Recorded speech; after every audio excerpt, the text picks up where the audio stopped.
Simone Archer was 41 years old the night her husband forgot to end a call, and she listened for 6 minutes and 22 seconds to a conversation he was having with another woman about how completely she had believed every single thing he told her. She was a logistics director. She moved freight across 7 states, managed contracts worth tens of millions annually, and tracked the movement of hundreds of individual shipments with a kind of quiet, systems-level precision that other people called a gift and she called practice. Her colleagues knew her as the woman who never raised her voice and never missed a deadline. Her husband's family knew her as Steady Simone, the one who kept the household running while Devin pursued his ambitions. Her work bag was functional. Her car was paid off. Her lunch was usually packed from home.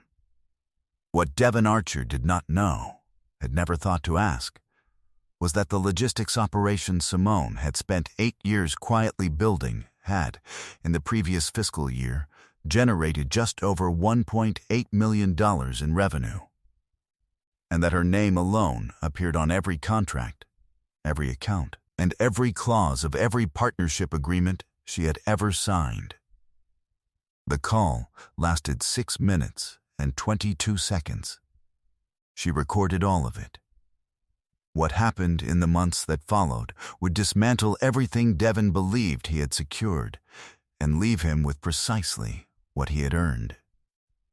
Before we jump into the story, comment where in the world you are watching from and subscribe, because tomorrow's story is one you need to hear. The evening light in October came into the kitchen of their Nashville home at a low, amber angle that Simone had always liked. It moved across the countertops she had chosen, the tile backsplash she had spent a weekend installing herself, cream and pale gray, in a running bond pattern she had sketched on graph paper before she ever touched a trowel. The house was hers in the way that things become yours through the work you put into them, rather than the name on the deed. Her father had been a man of systems. He had worked for 30 years in railroad logistics before the job went away with the industry that sustained it. And in those 30 years, he had developed a philosophy he passed to Simone in fragments, across car rides and dinner tables and 1,000 small moments of a childhood she had not understood she was being educated in. The one she carried most often was simple. The supply chain never lies. Everything that moves leaves a record. If you know where to look, you will always find the truth of what happened and when. She had met Devin Archer 9 years prior at a professional conference in Atlanta, the kind of event that attracted ambitious people in adjacent industries. He was in commercial real estate development, handsome in the particular way of men who had learned to use their appearance as an instrument, confident and smooth in conversation. She had found him compelling the way she sometimes found a complex routing problem compelling. There was something to figure out, and she had always been drawn to figuring things out. In the early years, he had been present and warm and apparently invested in her. He cheered her early wins in the logistics company. He attended her first client dinner and sat beside her with appropriate pride. He spoke about her work to his colleagues in terms that were favorable. She had been grateful for that. She had interpreted it as partnership. The shift had come gradually, in the way that structural changes in a freight network come gradually, a route deprioritized here. A connection dropped there, and then one day the whole thing has reorganized itself around a center that was never the one you planned for. By the 7th year of their marriage, Devin's real estate projects had begun to run over budget in ways he attributed to market conditions, and that she, reviewing the numbers he shared with her, attributed to something less explicable. She had not said so. She had noted it and filed it the way she filed anomalies in a shipping route, quietly, in the back of her mind, pending further data. On the kitchen counter was a wireless charging pad she had installed herself last winter, flush-mounted in a way that required routing a cable through the cabinetry. It sat near the corner where her phone rested each evening when she came home. She had set it up precisely so she would not carry her phone from room to room unnecessarily. That detail would matter. The call from Devon came on a Tuesday evening in October. She was in the kitchen finishing the last of the dinner cleanup, her phone on the charging pad in the corner, when it buzzed with his name. She picked it up and answered, and they spoke for perhaps 2 minutes about something inconsequential. A delivery he was expecting, a dinner she was planning for the following weekend. Then, he said he had to go, and she said goodnight, and the call appeared to end. She set the phone back on the charging pad. She was drying her hands when she heard it. Not silence.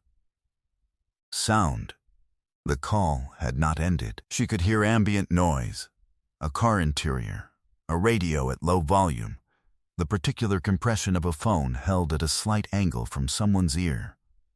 And then a voice that was not Devon's, a woman's voice, clear enough that Simone could hear its texture even through the speaker, saying his name in the tone of someone who had been waiting. She did not move. She stood very still with the dish towel in her hands, and she listened.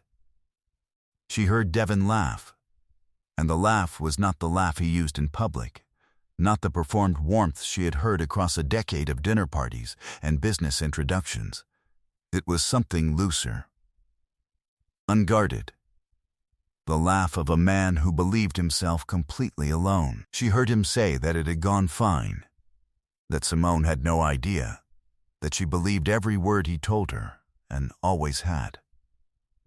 He said it with a particular lightness that she recognized as the ease of someone who has been confirmed in a long-held belief and finds it pleasant rather than troubling. She heard the woman on the other end laugh too. She heard enough. She heard the shape of it, not every word, but the architecture of the thing, the way you can understand the load-bearing structure of a building without needing to examine every beam. Her hands did not shake. She picked up the phone. The call was still connected. She navigated to the recording function she had never needed before and started it running and set the phone back down and stood in her kitchen and listened for 4 more minutes until the call ended naturally, from his end, with no awareness that she had heard a single word. She stood in the kitchen after the call ended, and she let the quiet settle around her. Then, she opened a new note on her phone and wrote 2 words, "Start counting." Her father had always said, the supply chain never lies. Everything that moves leaves a record. She was going to find every record. She began the next morning before Devon was awake in the way she began every complex logistics problem, at the origin point, moving forward through the chain 1 node at a time. She reviewed 18 months of their shared account statements on her work computer before she left for the office. The pattern was not difficult to find once she was looking for it. Withdrawals of amounts small enough to avoid notice individually, but consistent in their rhythm, the same way a recurring freight cost appears invisible in a line item until someone totals the column. Over 18 months, the number came to $67,000, not taken in one action, taken in 41 separate ones, spread across the kind of timeline that counted on a busy woman not reviewing the details. She had been busy. She was no longer busy. She was focused. At the office, she pulled the contracts for the 2 real estate projects Devon had described as struggling. She had access to the public filing records through her business accounts, and she reviewed them with the same attention she gave to a carrier agreement, looking for the clauses, the dates, the parties named. Both projects listed a secondary financing partner she had not heard him mention, an LLC with a registered agent name she did not recognize, but whose formation date fell within the same 18-month window as the account withdrawals. She did not show her face to any of this information. She noted it. She documented it. She moved to the next node in the chain. She made one call from her office, on her business line, at 11:45 in the morning. Dorothy Macon had been a family law attorney for 23 years and a personal friend of Simone's aunt for 12 of them. She had been recommended with a specific description, the kind of woman who does not flinch and does not lose, and in the one previous occasion Simone had met her, at a Sunday dinner several years prior, she had found both descriptions accurate. "Tell me what you have," Dorothy said, and she said it the way that professionals with good instincts say such things, as a statement rather than a question, because the shape of the situation was already evident. Simone told her, precisely and without embellishment, beginning with the recording and ending with the LLC filing dates. Dorothy was quiet for a moment. "The recording is admissible in Tennessee," she said. "You were a party to the call. The fact that you didn't announce you were recording is not legally relevant." "I know," Simone said. "Forward me everything." Simone forwarded it. The supply chain never lies. She went home that evening and made dinner. She set the table. When Devin came in, she asked about his day and listened to the answer and said the appropriate things in the appropriate places. She was not performing carelessness. She was performing the ordinary surface of a life that had not yet, visibly, changed. She was very good at managing complex operations under time pressure. This was simply another kind of logistics. That weekend, she visited her Uncle Raymond in the house where she had grown up, outside of Murfreesboro. Raymond had worked in transportation contracts for decades and had spent his retirement advising small freight businesses on their growth strategies. Which was to say, he understood exactly what Simone had built and how she had built it. Because he had been one of the first people she had called when the idea was still a spreadsheet and a name. She sat with him at his kitchen table and told him everything. He listened without interrupting, which was one of the things she valued most about him. When she finished, he was quiet for a moment in the considered way of men who have processed difficult information before and know better than to respond before the thinking is done. "The LC," he said finally. "You said it was formed 18 months ago." "Yes, and his project started running over budget about the same time." "Yes, he was draining the shared account to capitalize a parallel operation." "And the woman on the phone is connected to the LLC." He had found it faster than she had, which was why she had told him. Raymond had always been able to see the structure of a thing from the outside. He reached across the table and placed his hand over hers for a moment. "Your father would have told you to let the numbers make the argument," he said. "They always do." She drove home with that and let it settle into the work that was already in progress. Dorothy's team had, by Thursday of the following week, assembled a filing picture that was comprehensive and damning in the specific way that documentary evidence is damning, not dramatically, but completely. The LLC was registered to a woman named Vanessa Bright, who worked in commercial property acquisitions and whose professional biography listed 2 firms, the second of which had partnered with Devin on the projects that were, according to the public filings, underperforming. The money flowing from the shared account had been moving into the LLC as undisclosed operating capital. The LLC had, in the preceding quarter, recorded a net gain of just over $90,000 on a transaction Devin had never mentioned to Simone. He had been running a parallel business, funded in part by their shared finances, in partnership with the woman on the phone, for at least 18 months. Dorothy laid all of this out across a conference table in her downtown Nashville office on a Friday afternoon, with Simone seated across from her and Raymond beside her, and she walked through each document with the same unhurried clarity she apparently brought to every case. "The asset question is clean," Dorothy said. "Your business is entirely yours, sole ownership, no marital interest, properly structured from inception. He cannot touch it." What he took from the joint account is recoverable. The LLC transactions have a fraud exposure because of the undisclosed nature of the partnership relative to your joint finances. What I want, Simone said, is for the accounting to be visible. All of it. It will be. She drove home. She made dinner. She watched the Tuesday evening news with Devon sitting 3 feet away from her. And she answered his questions and asked her own and said goodnight at a reasonable hour. She had been routing freight through complicated networks for 8 years. She knew that the moment you tipped your hand was the moment the system compensated.